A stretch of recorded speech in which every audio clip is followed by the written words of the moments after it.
조갑제 TV 시청자 여러분 안녕하십니까. 2020년 10월 23일 오전 6시 41분입니다. 어제는 온통 전국이 윤석열 검찰총장에 대한 국회 법제사법위원회의 국정감사에 쏠렸습니다. 오전에 벌써 시청률이 10%나 되었습니다. 텔레비전 중계 시청률이었습니다. 그런데 마지막에 이 김도읍 국민의힘 의원의 질문에 거취를 분명히 하지 않았어요. 즉 퇴임 이후에 정치를 할 거냐라는 질문에 정치를 안 한다는 이야기를 하지 않았습니다. 이게 가장 큰 뉴스가 아닌가 하는 생각이 들었습니다. 이런 질문이 오갔습니다. 김도읍 의원과 윤석열 총장의 질의응답입니다.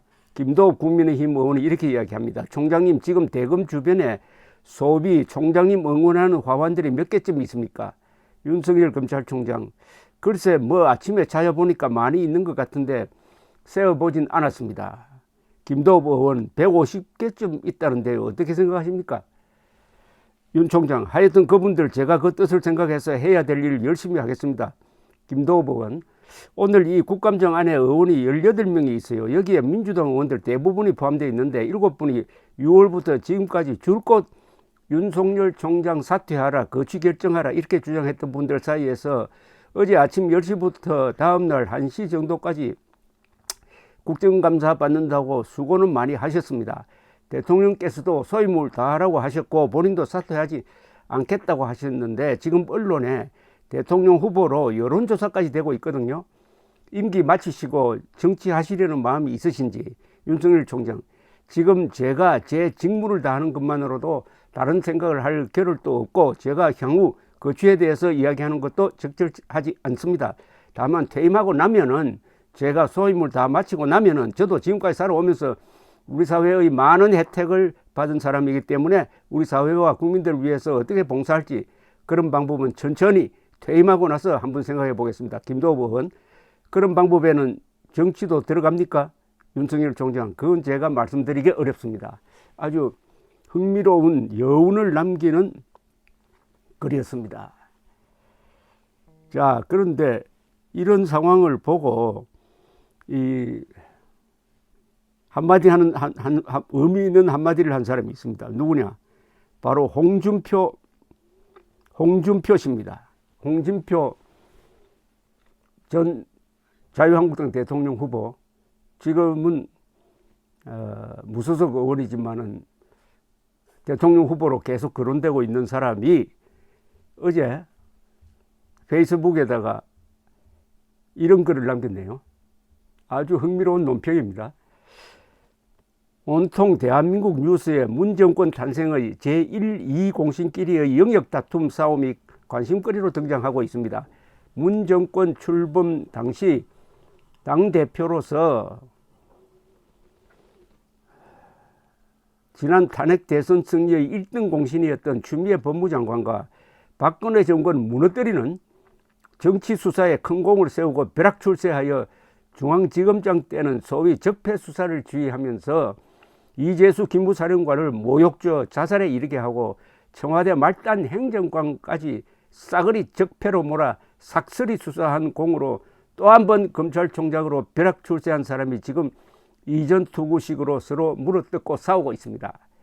불구경, 싸움 구경만큼 재미난 구경 없다고 하지만 서로의 민낯을 드러내놓고 문정권 탄생 공신들끼리 서로 싸우는 모습은 참으로 가관입니다. 우리를 그렇게 모질게 못살게 굴던 사람을 우파 대선 후보 운운하는 것도 아무런 배알도 없는 막장 코미디입니다. 나는 그들끼리 뻘밭에 개처럼 이전 투구하는 것에 대해서는 아무런 관심이 없습니다. 다만 적은 동지라는 모택동식 사고방식이 안타까울 따름입니다. 이런 글은 홍준표 씨 아니면 쓸 수 없는 글입니다. 그리고 여기에는 상당한 진실이 있습니다. 즉 우리가 지금 워낙 우리라고 하면은 대한민국을 사랑하는 시민들 입장에서는 너무나 답답하니까 윤석열까지도 구원투수로 나와주기를 바라는 마음이 많이 있을 것입니다. 그러나 윤석열 총장이 이른바 적폐수사를 통해서 얼마나 많은 억울한 사람들을 만들어냈고 문재인 정권에 어떤 기여를 했느냐를 살펴보면은 오늘 잠시 우리를 흔들어 깨우는 이 홍준표 의원의 촌철살인 같은 이 말을 참고로 할 필요가 있습니다. 문재인 대통령 입장에서 보면은 윤석열 총장 그리고 추미애 법무장관 다 같이 쓸 수 있어요. 윤석열 총장 왜냐? 지금 발톱이 빠져버렸습니다. 윤석열 총장이 있어도 앞으로는 정권 수사가 거의 불가능하게 되어버렸습니다. 수시로 수사지휘권을 법무장관이 발동할 것 아닙니까? 그러면은 윤석열 총장 같은 이른바 개혁적인 총장이 있다.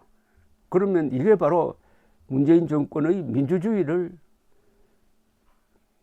구현하는 것이고, 이렇게 대통령에 도전하는 총장이 있어도 자르지 않는 문재인 대통령이야말로 진정한 민주적 지도자다라고 내세울 수 있는 근거가 생긴다는 겁니다.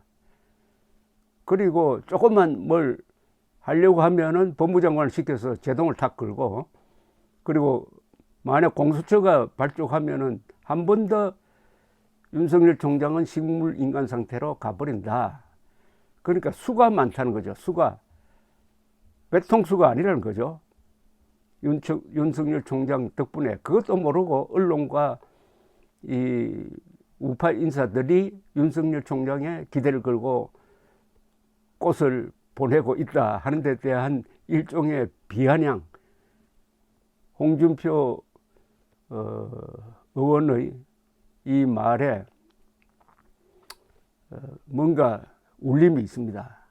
그러나 우리 국민들이 지금 윤석열 총장, 최재형 감사원장의 또는 나훈아 씨 같은 분에 기대하는 이유가 있습니다. 지금 국민의힘이 워낙 대안을 제시하지 못하고 있으니까 마음의 행로라 그럴까요? 이 마음이 왔다 갔다 합니다. 그런데 시원한 말 하는 사람들, 나훈아 그리고 윤석열 총장에게 우선 기대고 싶어 하는 마음이 있는 거죠. 이렇게 되도록 한 데는 홍준표 같은 분도 책임이 있습니다. 대안을, 국민의 마음을 사로잡는 대안이 스스로 되어야 하는데 그렇게 되지 못하니까 윤석열 총장 쪽으로 기울고 있는 이 마음, 그리고 윤석열 총장이 지금 그나마 무너지는 한국의 법치를 낙동강 전선처럼 수호하고 있는 그 역할, 현재의 역할, here and now죠. 지금 여기서의 윤석열 총장의 역할은 높게 평가하면서도 과거의 적폐수사의 무리를 함께 고려하면서 종합적으로 판단하자, 이런 말씀을 드리고 싶습니다. 감사합니다.